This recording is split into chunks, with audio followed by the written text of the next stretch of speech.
Hai semua. Jadi topik yang akan kita bincangkan kali ini adalah berkenaan fizik nuklear dan keradioaktifan. Sebelum kita kupas dengan lebih mendalam apakah itu fizik nuklear dan keradioaktifan, siapa tahu peristiwa besar yang melibatkan fizik nuklear dan keradioaktifan dalam lipatan sejarah di dunia kita ini? Ya, betul. Serangan bom nuklear daripada Amerika Syarikat ke atas Nagasaki dan Hiroshima. Kesan daripada peristiwa tersebut menyebabkan dua bandar ini masih terkesan dengan sisa-sisa radioaktif yang boleh membawa kepada risiko kanser dan masalah kesihatan dalam tempoh yang amat panjang. Bahaya kan? Fizik nuklear adalah satu bidang fizik yang mengkaji unsur atom dan interaksi nukleus atom. Aplikasi fizik nuklear yang sering kita ketahui adalah seperti penjanaan tenaga nuklear dan juga teknologi senjata nuklear. Namun, kajian yang mendalam terhadap fizik nuklear membolehkan fizik nuklear diaplikasikan di dalam pelbagai bidang seperti bidang perubatan iaitu perimejan resonance magnetic iaitu MRI dan juga penggunaan radiokarbon dating di dalam bidang geologi dan arkeologi untuk menentukan sesuatu umur fosil. Menarik kan? Jadi semua nak tahu tak sejarah fizik nuklear? Jom. Sejarah fizik nuklear bermula daripada penemuan radioaktif oleh Harry Becquerel ketika beliau mengkaji penda dengan garam uranium. Setahun kemudian, J.J. Thomson telah menemukan elektron di dalam atom dan memperkenalkan model plum pudding yang menunjukkan atom adalah bola yang bercas positif dan mempunyai elektron yang bercas negatif di dalamnya. Ahli fizik juga telah menemukan 3 jenis sinaran yang berpunca daripada atom, iaitu pertama ialah sinaran alfa, kedua sinaran beta, ketiga radiasi gamma. Seterusnya, melalui eksperimen yang telah dijalankan oleh Otto Hahn dan James Chadwick, mendapati bahawa spektrum perebutan beta adalah berterusan dan tidak berasingan. Apa yang dimaksudkan dengan itu? Hal ini bermaksud bahawa elektron telah diusir daripada atom melalui pelbagai tenaga dan tiada tenaga yang dipelihara ketika proses perebutan. Namun, pada tahun 1905, Albert Einstein telah mencetuskan idea kesetaraan jisim tenaga yang kita guna pakai sehingga hari ini. Nak belajar lebih lagi? Saya akan serahkan kepada kawan saya. Let's go! Hi everyone. So today I'm going to talk about struktur nukleus. Struktur nukleus. Kalau bercakap tentang struktur nukleus ni, confirm dia berkaitan dengan atom kan? So, apa je ada dalam atom So basically dalam atom ni ada 3 subatom tau. Ini proton, neutron dan juga elektron. So setiap subatom ni mempunyai jisim dan juga charge yang berbeza tau. Untuk proton, charge dia adalah positif dan ianya berjisim 1.67 darab 10 negatif 27 dalam kilogram. Seterusnya adalah elektron di mana ianya bercharge negatif dan ianya berjisim 9.109 darab 10 negatif 31 kg. Dan juga seterusnya adalah neutron yang berjisim 1.67 darab 10 negatif 27 kg.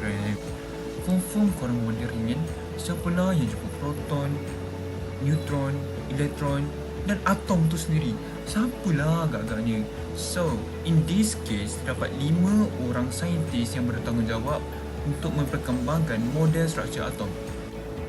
Tokoh yang pertama yang bertanggungjawab untuk memperkembangkan struktur model atom ini adalah John Dalton. Inilah orang dia. Dia menyatakan bahawa atom ialah jasad berbentuk sfera yang kecil dan tidak boleh dicipta, dimusnahkan atau dibahagi. Dan ianya menyatakan bahawa unsur yang sama mempunyai atom yang sama. Okay, next. Saintis seterusnya adalah J.J. Thomson yang mana ianya menemui zarah bercas negatif yang dipanggil sebagai elektron dan juga ianya menyatakan bahawa atom sebagai sfera yang bercas positif dengan beberapa elektron di dalamnya. Tokoh kita yang seterusnya adalah Ernest Rutherford, which is Ernest Rutherford ni cakap nukleus sebagai pusat atom dan juga ianya menemui zarah bercas positif yang dinamakan sebagai proton di nukleus. So, dia juga cakap hampir seluruh jisim atom tertumpu di nukleus dan juga ini menyatakan bahawa elektron bergerak di luar nukleus.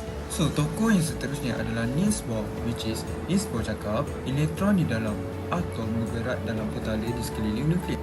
Dan tokoh yang terakhir adalah James Chadwick, dia menyatakan bahawa dia menjumpai zarah neutral iaitu neutron yang wujud di dalam nukleus, dan juga menyatakan bahawa neutron ini menyumbang hampir separuh daripada jisim suatu atom tau.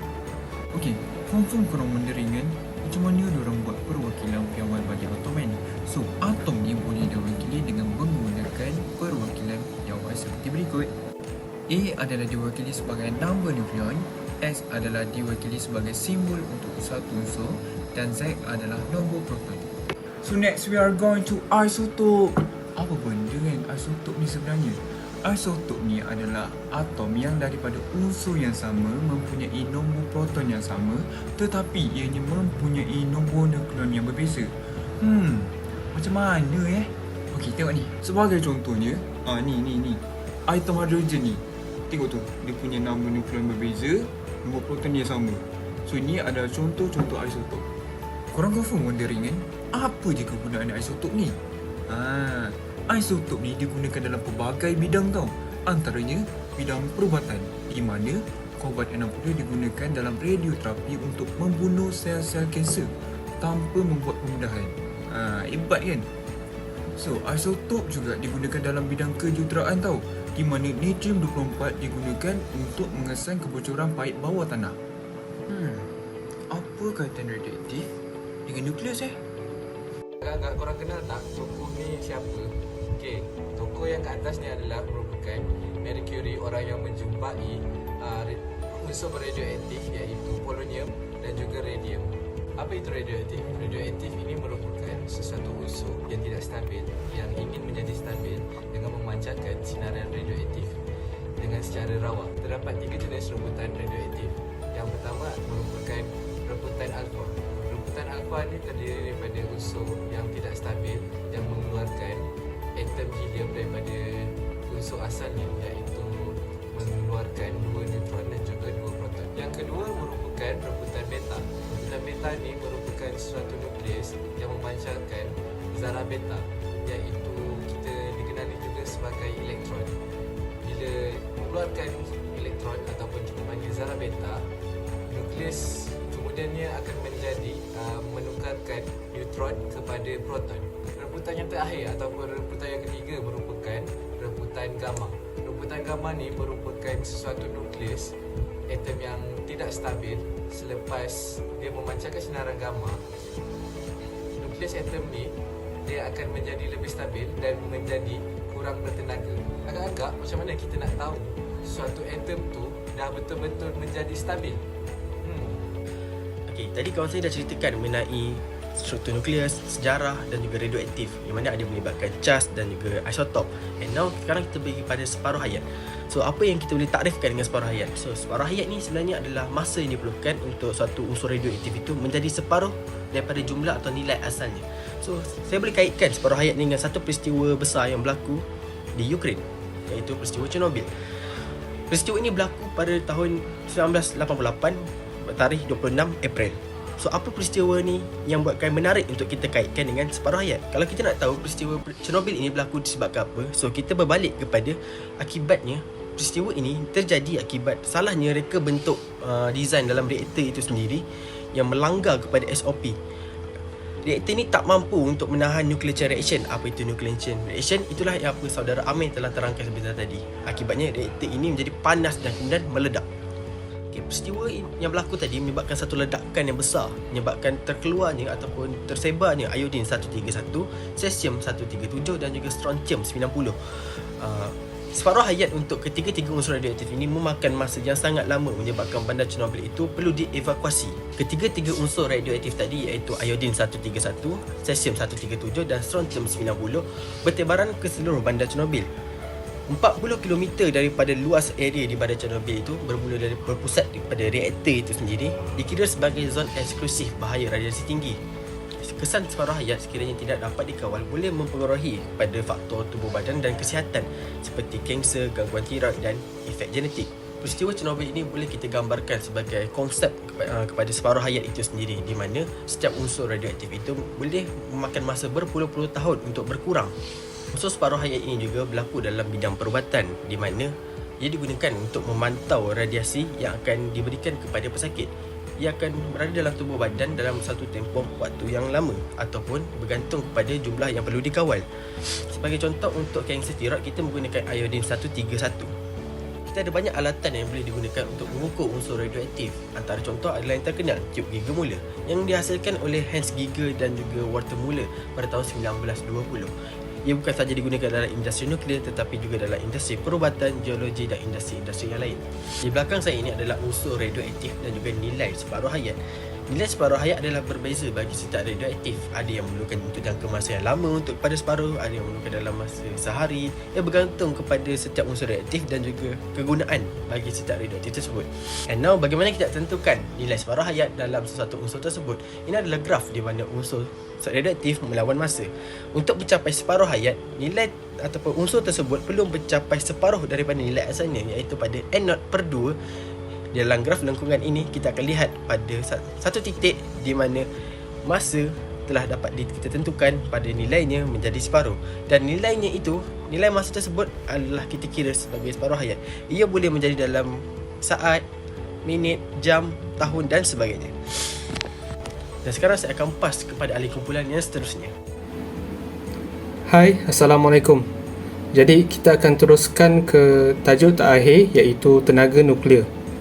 Seperti yang anda tahu, sejarah tenaga nuklear bermula pada abad ke-20 yang merupakan hasil penemuan saintifik oleh tokoh-tokoh fizik seperti Henry Becquerel, Albert Einstein, J.J. Thomson dan ramai lagi.